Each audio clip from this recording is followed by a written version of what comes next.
As an industry, fashion has such a negative impact on people and the environment. It's not a question of when do we act or how, it's something that we need to all be doing right now. We think that you should be able to operate a business in a way that helps the planet and people. I have a strong belief in fashion as a behavior change tool. You know, this kind of like creative, unheard of thinking in a way that is really what's needed in this space. We don't really have 10, 20 years to slowly figure this out. We really need action now. Welcome to the Making of a Hoodie podcast.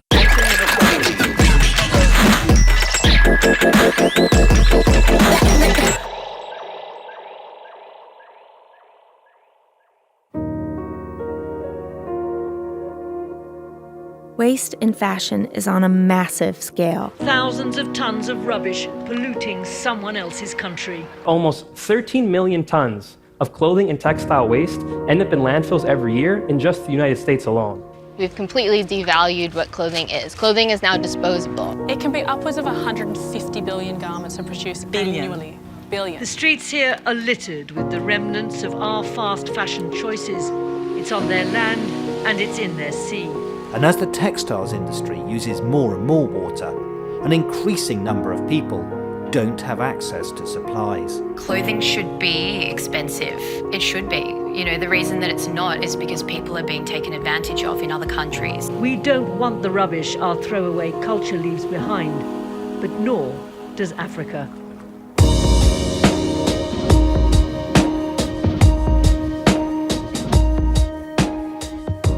Welcome to the Making of a Hoodie podcast. We're in the middle of our ReclAIMEd investigation to explore what can we do with this problem around dead clothing at the end of the line, the problem that sees mountains and mountains of clothing in India with cows walking over them, the problem that sees clothes going to the third world and the third world saying we don't want these anymore because we've got enough. The problem which sees fast fashion having people wear something for a moment, have no identity or connection to it and then throw it out. The problem that within a generation has seen no one owns something for more than 20 or 30 years. So we're here to explore how we can try and reclaim that dead stock, how we can utilise the cloth that's already been created and work with it and see how we can regenerate it.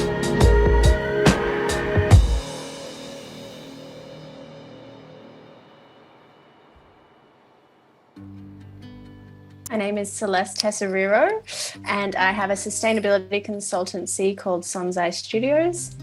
My background is in design, fashion design, so I've been a designer for 15 years. I've worked for many other people and also had my own brand. And having my own brand was my first, awakening into the problems that fashion can create for people in the planet. So from that aha moment that I had producing, that was a ripple effect for me and just really snowballed into every facet of my life. And I think with sustainability, you know, once you start learning about it, you can't unlearn it. So for me, there was no way I could go back to working for brands not doing the right thing. So I came to work for AIM a few months ago now, specifically to do brand partnerships on the ReclAIMEd projects.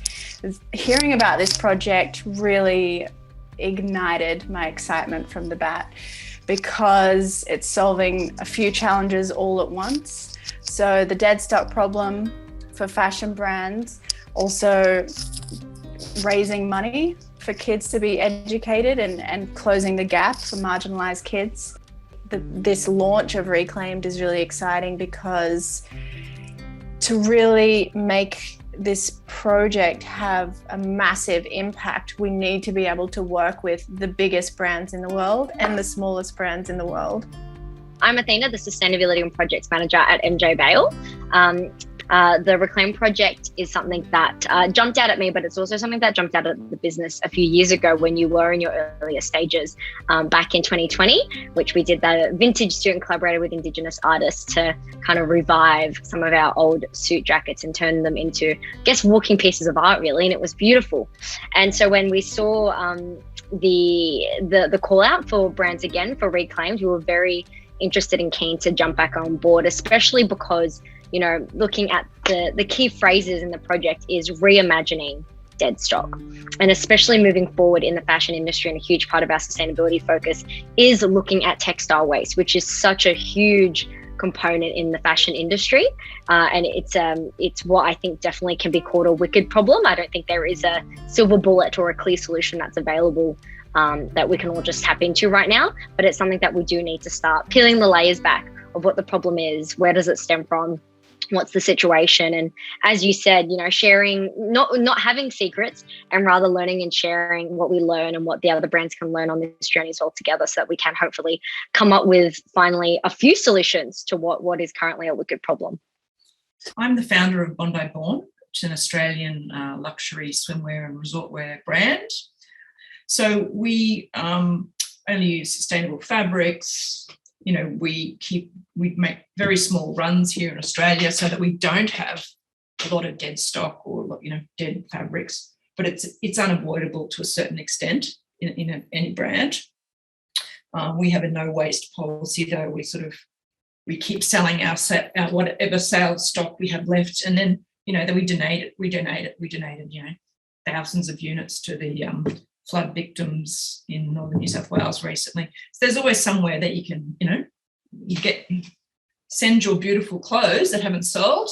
Unfortunately, I do hear horror stories about some brands that just burn them, which is just tragic. We give away our fabrics to, fashion colleges and blah, blah, blah. So, we're only relatively small compared to a lot of the big commercial brands. So I imagine the bigger you get, the more commercial you are. The lower your margins, then you're going to have a bigger problem with dead stock and waste. And it definitely is a problem in the fashion industry because, we are meant to be like the second largest, industry for producing carbon, and, a ridiculous percentage of the plastic in the ocean comes from synthetic garments that are washed in your washing machine and go out, into the water system. I'm the founder and director of NiCO. We're an Australian-based brand. We make intimates and leisure wear. I think, sustainability has been part of our journey from the beginning, kind of unconsciously in the beginning, just because, it was my personal values, I suppose. I wasn't really even conscious of bringing that into the business back then. But as I started working in this space, I became so much more aware of the problems, right? There's so many problems with the way that the system operates and the way it's set up. And so, over time it became one of the cornerstones of our business to focus on sustainability and minimizing our impact as much as we can, which of course we can't do 100%, but we're working in the best direction that we possibly can. But it's true that dead stock is a huge issue, and that it's waste is such a big part of the fashion industry. No matter how much you try to minimize, there's always an element of waste, I think. So I was really excited when I heard about this project, because I think it's, this kind of creative, kind of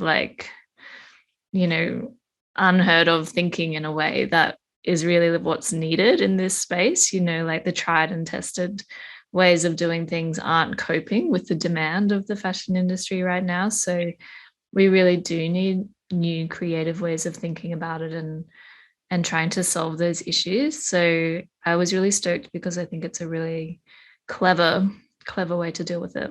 I've just moved back to New Zealand and started as the Aotearoa New Zealand manager for B-Lab, which is the organisation that looks after B.Corp certification. Essentially, B.Corp is a certification for businesses that was started about 15 years ago. And it's really about driving economic systems change. So getting businesses to consider all of their stakeholders in decision-making, not just their shareholders.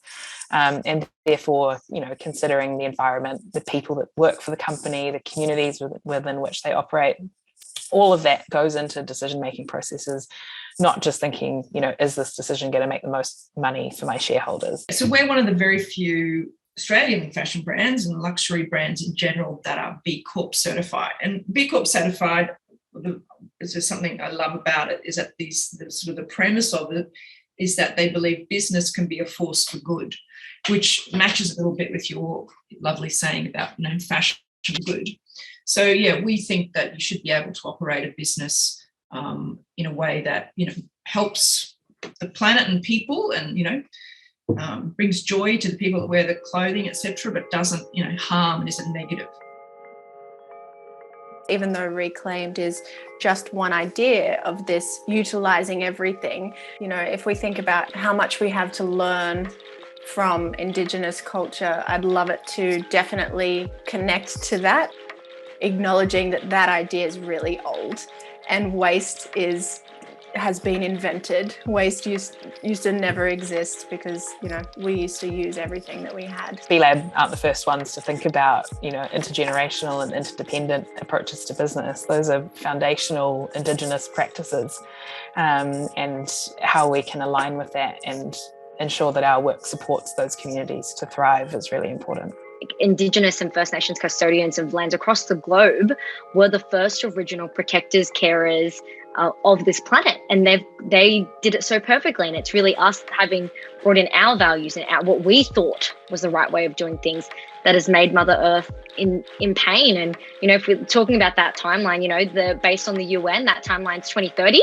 And I had the epiphany just last week. I was having a conversation. I went, hang on a second, didn't we set that in 2015? And I realized we're pretty much coming up to exactly halfway from when we made that promise as global citizens, as countries and governments, but also as businesses. When we made those agreements and commitments to 2030, we're halfway there.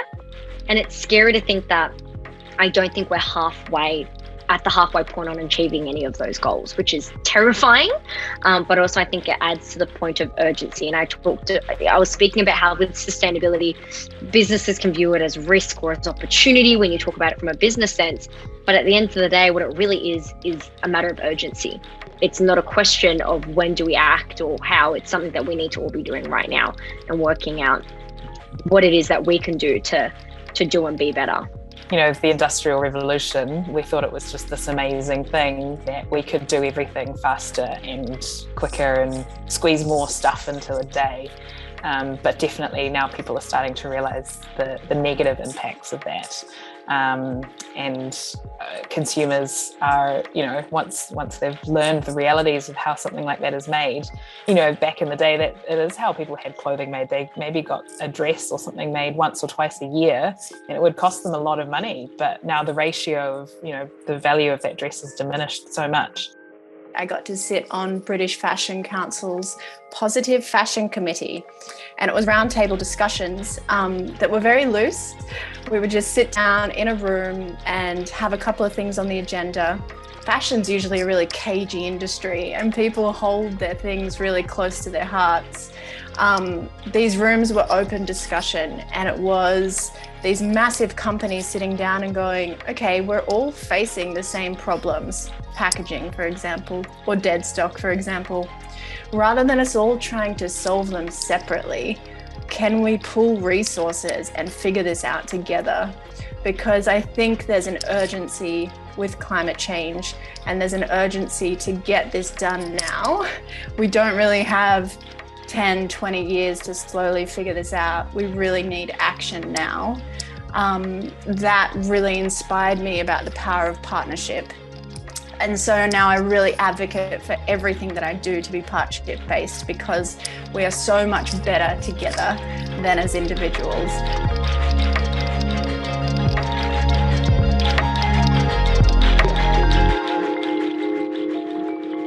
I've always been really interested in fashion. It's always been a big passion of mine since, I was at school. I'd be making clothes for myself and my friends. And I did also have this kind of sense of wanting to do good in the world. And I think that kind of came from growing up in quite a multicultural family. And my dad's Chinese. So you kind of get instilled in you this sense of needing to be of service to your family and to the community. So I kind of had these two parallel things growing up.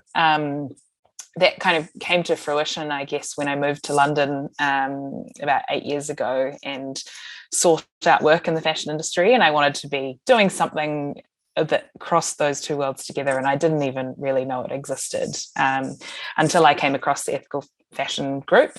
Used to be called the Ethical Fashion Forum.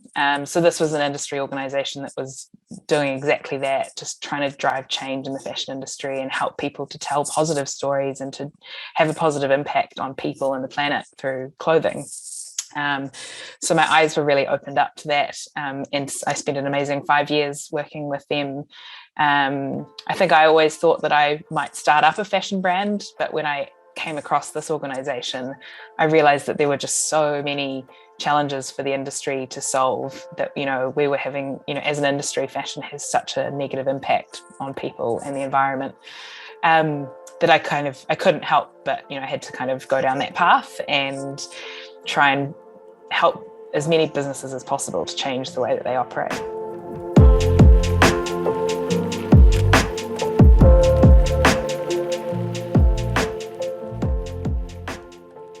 When AIM first did ReclAIMEd in 2019, I think it was 2019.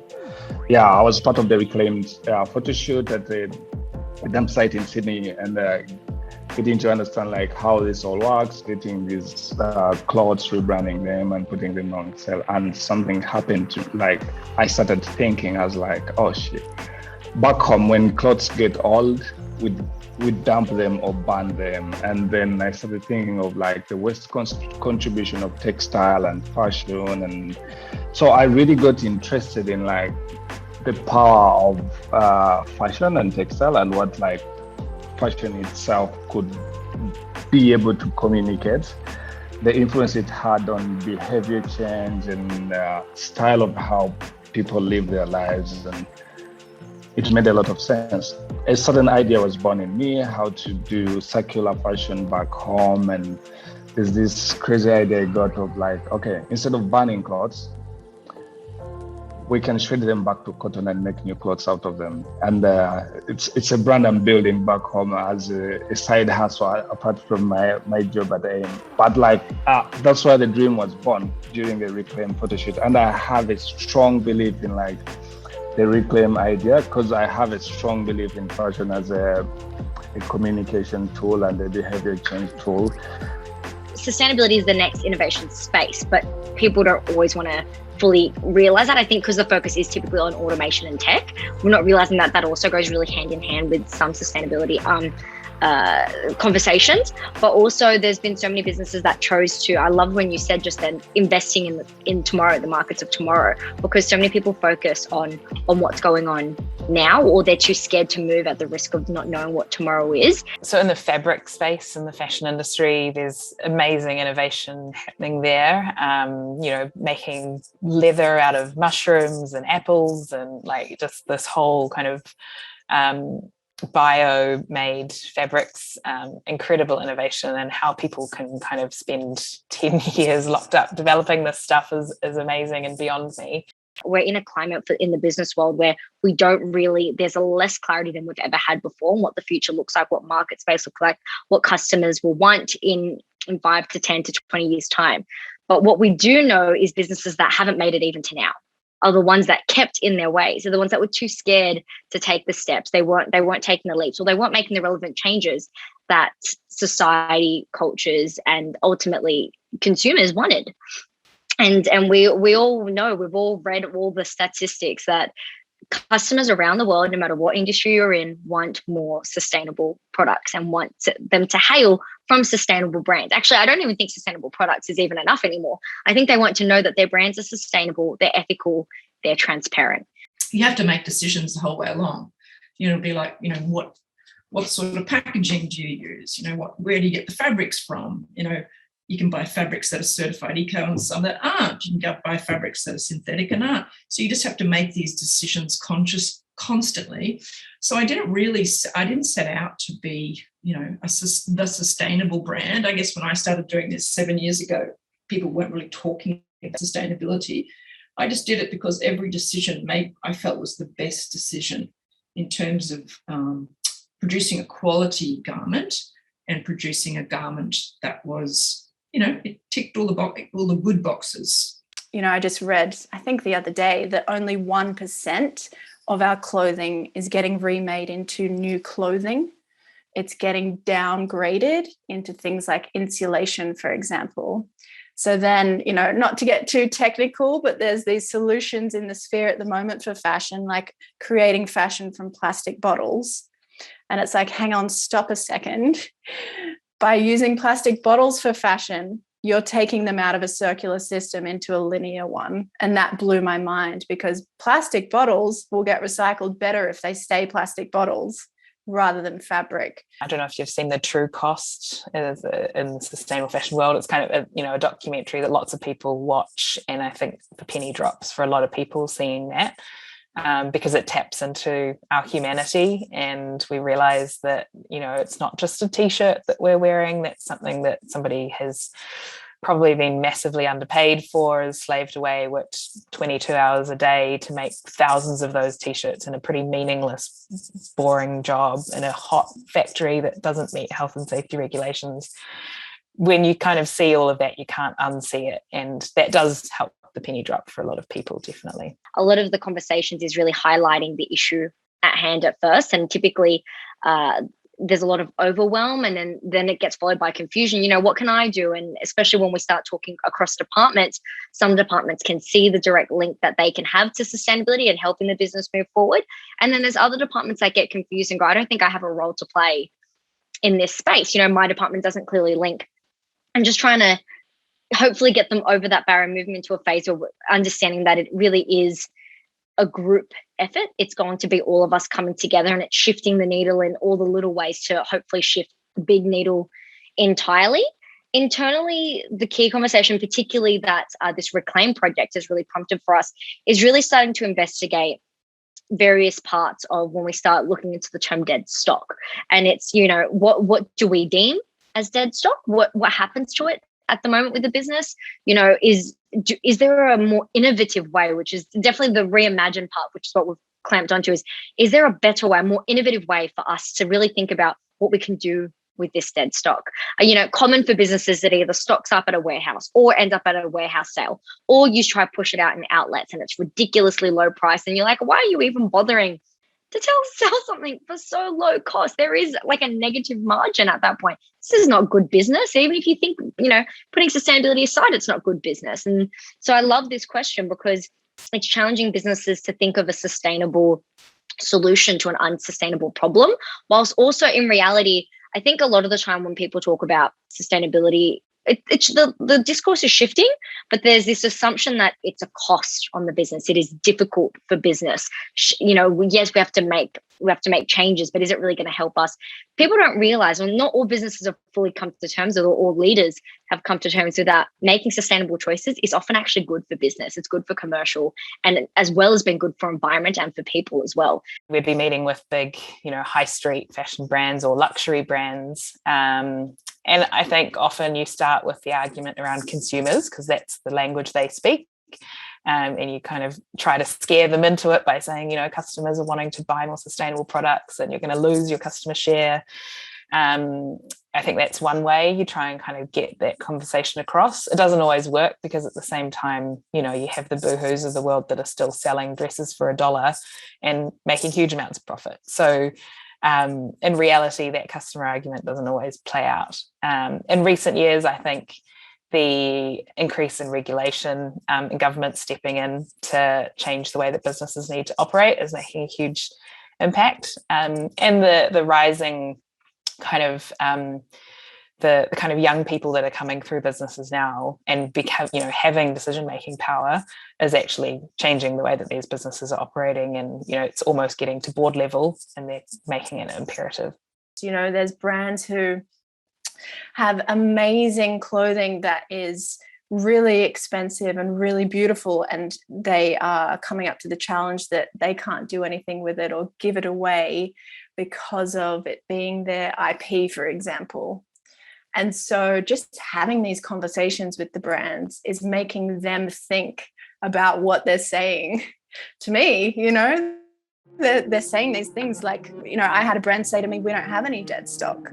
And I can tell you right now, from being a designer, no brand in the world can say they don't have any dead stock. There's, fabric scraps from just cutting patterns out on the table.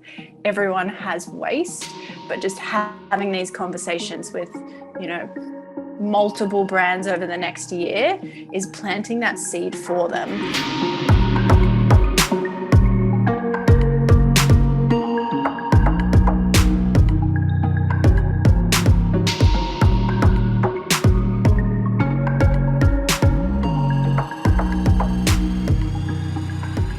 The ideas are limitless. We all had different things, things that came about was, can we turn old things could we get like offcuts of garments and then cut them up and patch them into a tote bag? Can we create, can we cut off arms of jackets and things and thread them back together and almost do like this weird hybrid jacket? Or, can our jackets be, or I think we've got a lot of technical jackets that are really incredible, really thoughtfully made, but what do we do with them? And then we thought, that'd be fantastic to make a bag out of, a travel bag. And so what if we thread them in different ways and use the arms as handles? And so there's so many different things, but what we ultimately did land on was we wanted to ensure that whatever product we end up reimagining is useful.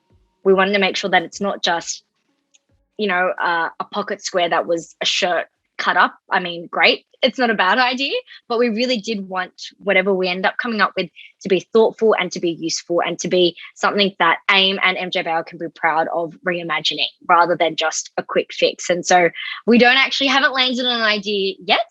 The place that we're at now is firstly identifying which stock we want to particularly reimagine. Where is our sticky?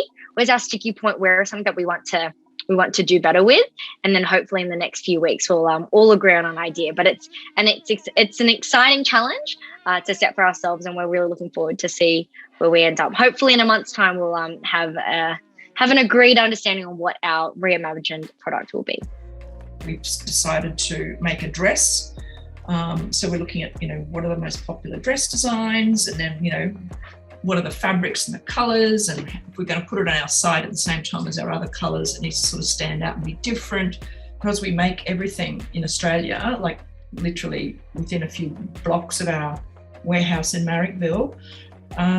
We can just walk into get the fabric cut, walk into our little boutique makers and say, hey, Jimmy, I need this in 2 weeks. And they go, sure, Dale. And, off we go. I mean, I don't have to, make 500 of them in China and get it shipped. We get it stuck in the Shanghai, loading dock. So that's, for us, we can be very agile. And so we're going to start with one dress, a limited number of units. We'll make it very, very affordable. We'll price it less than we would have, as a normal retail price, because we've got to build in a buffer for our retailers. And see how it goes. And if it goes well, then it's fantastic. We can keep our makers busy and use up our stock and our dead stock fabrics and keep it interesting and do something good for the world. It's not often that you get this kind of like big creative brief, like there's so many considerations in a design process, but and of course there is with this process as well, but it feels like permission to have a little bit more fun than maybe we normally would. So it's still early days. I don't want to say too much because we're still working some things out, but I'm really lucky on our team. We have Ali, who's amazing. She's been with us for like 4 years, I think. And she's basically like the upcycling queen. So we're working together to kind of experiment with what we have, because obviously that's a really important part of it, like making sure we take the things that we have and I think it still needs to feel like NiCO. It still needs to feel like something our audience will be into, but it's going to be something a little bit special, like it's going to just freshen it up and make it feel kind of unique. So, our style, our aesthetic, I think at NiCO is naturally pretty minimalist. So I think we're giving ourselves permission to go a little bit bigger on this one.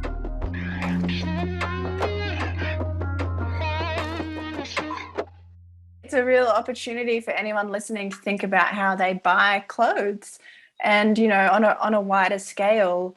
Not everyone wants to shop secondhand, but there's different ways to shop and to look at the way that you buy things that is not regular. So look outside the box, and ReclAIMEd, when it launches, buying something from that is solving waste and helping kids. So when next time you go to buy something new, think about researching something that's going to help people with your money. I feel like ReclAIMEd can become that part of the solution, or the solution model for all textile brands on how we manage textile and fashion waste. There's so much to do. There's so many exciting ways that we can take this. It'll be one step at a time, but I can see it getting really big. We did heaps of work with students in my work at the Ethical Fashion Group, and just seeing the ideas that they came up with, that things that would completely redesigning the system, the fashion industry, and the way that we think about it, the way that we think about labeling clothes to kind of, as we were saying, tell that story of what actually goes into it and how many hands have touched a garment, through to repurposing materials and creating like whole communities of people around rental clothing. So many exciting initiatives that are happening, and it gives me a lot of hope for the future. I love that in that question you talked about hopeful, how to stay hopeful, because obviously, we both just talked about how Mother Earth, she's given us a clock. We feel like we're running out of time. Recently, when we were at a group conference, our COO used the example of Pandora's box and this concept of hope, and, all the terrible things came out. But the one thing that everyone often forgets in the story, the people that no one really ever says, is the fact that hope was that last thing left in the box.